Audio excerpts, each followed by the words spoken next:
Twinkle twinkle little star, ये so called little star का approximate size 1.4 million kilometres का है। और जब ये लिटिल स्टार्स मरते हैं तो वो यूनिवर्स के सबसे डरावने इवेंट्स बन जाते हैं। कभी एक वाइट ड्वार्फ, कभी एक न्यूट्रॉन स्टार, और कभी वो इतने ब्रूटल तरीके से मरते हैं कि उनकी डेथ एक ब्लैक होल को जन्म देती है। आज की कहानी ब्लैक होल की हिस्ट्री नहीं, आज की कहानी यूनिवर्स के सबसे डार्केस्ट सीक्रेट की कहानी है। The birth of a monster, the history of black holes.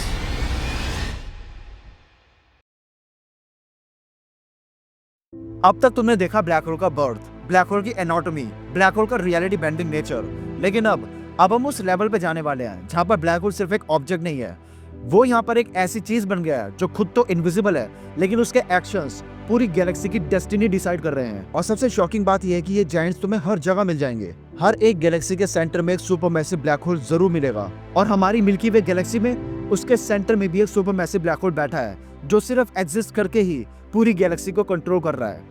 So welcome to the final chapter, the giants of the universe. Normally हम सोचते हैं कि ब्लैक होल्स इमॉर्टल होते हैं, वो एक बार जन्म ले लें तो कभी मरते नहीं हैं, क्योंकि वो मैटर को बस एब्जॉर्ब कर रहे हैं और एस्केप कुछ कर नहीं रहा, right? But then came a man straight from hell, Stephen Hawkins.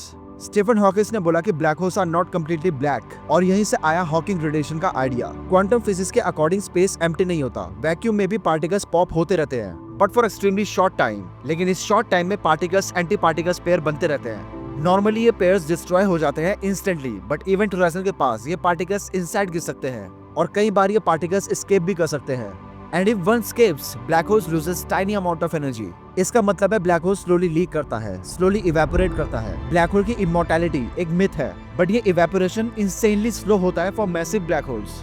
लेकिन अगर देखा जाए तो कॉन्सेप्ट बहुत ही माइंड ब्लोइंग है। ब्लैक होल्स जो सब कुछ खा जाते हैं, वो खुद भी एक दिन मर सकते हैं। These monsters also has an expiry date. Darkness also has an end. लेकिन यहाँ पर एक और सवाल ट्विक होता है कि अगर ब्लैक होल इवेपोरेट होता है तो जो चीजें उसने अपनी लाइफ टाइम में खाई हैं, उसकी इंफॉर्मेशन कहाँ गई? And here we hit the biggest unsolved puzzle, the information paradox. Physics कहता है कि information can not be destroyed, मतलब अगर तुम किसी चीज को पूरी तरह से बर्न भी कर दो तो भी उसकी इंफॉर्मेशन टेक्निकली एग्जिस्ट करेगी, पार्टिकल्स की फॉर्म में, एनर्जी की फॉर्म में, क्वांटम स्टेट की फॉर्म में। बट ब्लैक होल सब कुछ एब्जॉर्ब करता है और कुछ भी बाहर नहीं आता। अगर ब्लैक होल इवेपोरेट हो गया तो information gone, destroyed. If yes, तो फिजिक्स के फंडामेंटल रूल्स टूट जाएंगे, एंड इफ नो, तो वो इंफॉर्मेशन कहाँ छुपी है? और यही पैराडॉक्स लिटरली साइंस को बहुत बुरी तरह से डिवाइड कर चुका है। आइंस्टीन लेवल माइंड्स आज तक इस चीज पे अटके हुए हैं, और यही रीजन है कि ब्लैक होल सिर्फ एस्ट्रोनॉमी का टॉपिक नहीं है, बल्कि ये फिजिक्स का फाइनल चैप्टर है। तो अब तुम समझ गए होंगे कि ब्लैक होल सिर्फ एक हैवी ऑब्जेक्ट नहीं है। ब्लैक होल्स रियलिटी के रूल्स को बेंड कर सकते हैं। उसके पास टाइम स्लो हो जाता है, स्पेस कर्व हो जाता है, लाइट भी ट्रैप हो जाती है। और फिर स्टीफन हॉकिंग्स आके बोलते हैं कि ये मॉन्स्टर्स भी मर सकते हैं। लेकिन स्टिल अभी भी सबसे बड़ा और सबसे डेंजरस क्वेश्चन यही है कि जो चीज ब्लैक होल के अंदर गई, वो एक्चुअली गई कहाँ?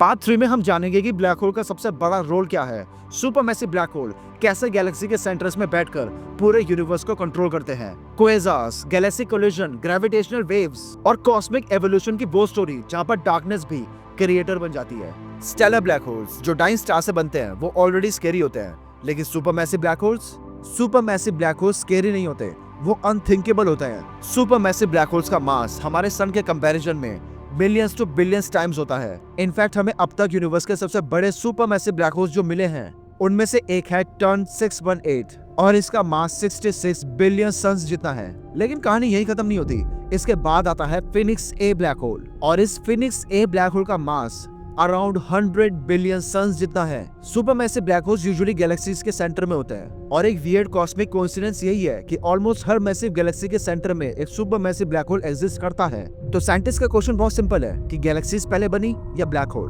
क्योंकि दोनों का रिलेशनशिप ऐसा है जैसे दोनों एक दूसरे के बिना इनकम्प्लीट हो। ये क्वेश्चन बिल्कुल सेम वैसा ही है जैसे आज हम बोलते हैं कि मुर्गी पहले आई या अंडा। अब हम बात करते हैं हमारे घर की, हमारी मिल्की वे गैलेक्सी की। हमारी मिल्की वे गैलेक्सी के सेंटर में भी एक सुपरमैसिव ब्लैक होल है जिसका नाम है सैजिटेरियस ए। अब तुम खुद इमेजिन करके देखो, हमारी पूरी गैलेक्सी का जो साइज है वो इतना बड़ा है कि लाइट को भी एक पॉइंट से दूसरे पॉइंट तक जाने में 1 लाख साल लग जाते हैं, और उसके सेंटर में बैठा है एक मॉन्स्टर, यानी कि एक supermassive black hole. Sagittarius A का मास अराउंड 4 मिलियन सन्स के बराबर है। Yes, 4 million suns. लेकिन क्वेश्चन ये है कि हमें कैसे पता चला कि हमारी गैलेक्सी के सेंटर में एक सुपरमैसिव ब्लैक होल बैठा है, क्योंकि ब्लैक होल को तो हम डायरेक्टली देख नहीं सकते। इसका आंसर स्टार्स। गैलेक्सी के सेंटर के पास कुछ ऐसे स्टार्स हैं जो एक इनविजिबल पॉइंट के अराउंड क्रेजी स्पीड से ऑर्बिट कर रहे हैं। और जब साइंटिस्ट ने उस स्टार्स का ऑर्बिट ट्रैक किया तो उन्होंने कैलकुलेट किया कि यहाँ पर कोई ऐसा ऑब्जेक्ट है जो इतना मैसिव है बट लाइट एमिट नहीं करता। मतलब इधर वो कुछ और है या फिर एग्जैक्टली वही चीज जिसका नाम है सैजिटेरियस ए। डिस्टेंस की बात करें तो सैजिटेरियस ए हमसे अप्रॉक्स 26,000 लाइट ईयर्स दूर है, यानी कि 26,000 साल लग जाएंगे हमारी लाइट को वहां तक पहुंचने में और वहां की लाइट को हम तक आने में। इस ब्लैक होल के इवेंट होराइजन का साइज हमारे सन जितना नहीं है बल्कि वो मिलियंस ऑफ किलोमीटर्स जितना है। फिर भी वो हमारी गैलेक्सी के कंपैरिजन में एक डॉट जितना है। And yet that dot controls everything around it. अब देखो, लोग सोचते हैं कि ब्लैक होल सिर्फ चीजें डिस्ट्रॉय करते हैं, लेकिन ब्लैक होल सिर्फ चीजें डिस्ट्रॉय नहीं करते बल्कि ब्लैक होल डिजाइन भी करते हैं। ब्लैक होल्स गैलेक्सी को खाकर फिनिश नहीं करते, गैलेक्सी को बैलेंस में रखते हैं। ब्लैक होल्स गैलेक्सी को खत्म नहीं करते, क्योंकि अगर ब्लैक होल्स प्योरली डिस्ट्रॉयर्स होते तो गैलेक्सी सर्वाइव ही नहीं करती। लेकिन गैलेक्सीज यहाँ पर बिलियंस ऑफ ईयर्स तक एग्जिस्ट कर रही हैं। मतलब ब्लैक होल्स का रोल सिर्फ ईट करना नहीं है, उनको कॉस्मोस का इकोसिस्टम मेंटेन करना भी आता है। But more importantly, supermassive black holes जब एक्टिव मोड में होते हैं तो वो एनर्जी को रिलीज करते हैं और यही एनर्जी गैलेक्सी का फ्यूचर डिसाइड करती है। गैलेक्सी में स्टार्स तब बनते हैं जब गैस कूल होकर कोलैप्स करती है। बट अगर सुपरमैसिव ब्लैक होल्स एक्टिव हो जाएं, तो वो अपनी सराउंडिंग्स में गैस को हीट कर देते हैं और अगर गैस हीटेड है तो स्टार्स फॉर्मेशन स्लो हो जाती है। यानी ब्लैक होल एक कॉस्मिक रेगुलेटर है। यही ब्लैक होल्स है जो गैलेक्सी का टेम्परेचर कंट्रोल करते हैं। अब यहाँ पर हमारी स्टोरी में एक और क्रेजी कैरेक्टर आता है जिसका नाम है क्वेजार। क्वेजार का नाम सुनते ही ऐसा लगता है जैसे कि कोई साइफाई वेपन हो, बट क्वेजार रियल है। Quasars are one of the brightest object in the universe. And the funny thing is, quasar कोई स्टार नहीं है, क्वेजार कोई गैलेक्सी भी नहीं है। Quasars are basically supermassive black hole in their beast mode. Early universe में कुछ supermassive black holes ultra active थे। वो इंसेन स्पीड में मैटर को एब्जॉर्ब कर रहे थे और जब ब्लैक होल मैटर खाता है तो वो मैटर डायरेक्टली इनसाइड फॉल नहीं करता, वो स्पिन करता है, हीट होता है एंड देन रेडिएशन एमिट करता है। इतनी रेडिएशन कि क्वेजार की ब्राइटनेस होल गैलेक्सी से भी ज्यादा हो सकती है। And that is quasar. अब यहाँ पे एक बहुत बड़ी मिस्ट्री है। मिस्ट्री ये है कि क्वेजार अर्ली यूनिवर्स में बहुत ज्यादा कॉमन थे। मतलब वेरी यंग यूनिवर्स में supermassive black holes already exist कर रहे थे। तो प्रॉब्लम ये है कि सुपरमैसिव ब्लैक होल्स इतनी जल्दी बने कैसे? जब यूनिवर्स 1 बिलियन ईयर्स से भी ज्यादा यंग था, तब बिलियंस ऑफ सोलर मासेस का ब्लैक होल एग्जिस्ट करना is a big question mark. अब यहाँ पर आता है यूनिवर्स का साउंड, यानी कि ग्रेविटेशनल वेव्स। ब्लैक होल्स जब मर्ज करते हैं तो वो सिर्फ मास को ऐड नहीं करते, वो स्पेस टाइम को शेयर करते हैं। जैसे कोई पॉन्ड में स्टोन थ्रो करता है तो वहां से वेव स्प्रेड होती है, सेम कॉन्सेप्ट है।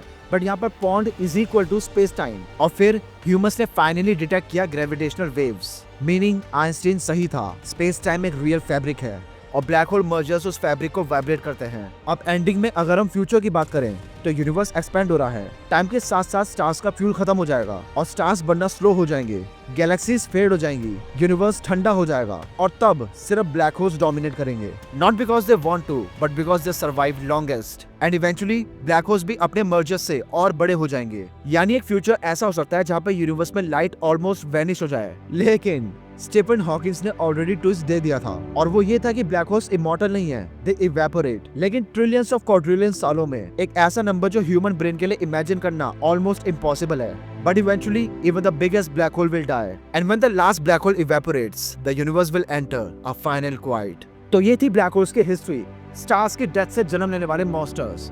तो अगली बार तुम रात के आसमान में देखो और तुम्हें स्टार्स ट्विंकल करते नजर आए, तो याद रखना कि उन स्टार्स की डेथ के बाद शायद एक सुपरमैसिव ब्लैक होल पैदा हो सकता है। So this was history of black hole part 3। अगर तुमने पार्ट 1 और पार्ट 2 नहीं देखा है तो उसे देख लेना, सभी पार्ट्स के लिंक्स मैं डिस्क्रिप्शन में डाल दूंगा। मैं मिलूंगा तुमसे एक और कॉस्मिक मिस्ट्री में एक नए एपिसोड के साथ। तब तक के लिए stay curious and all hail to the Cosmos.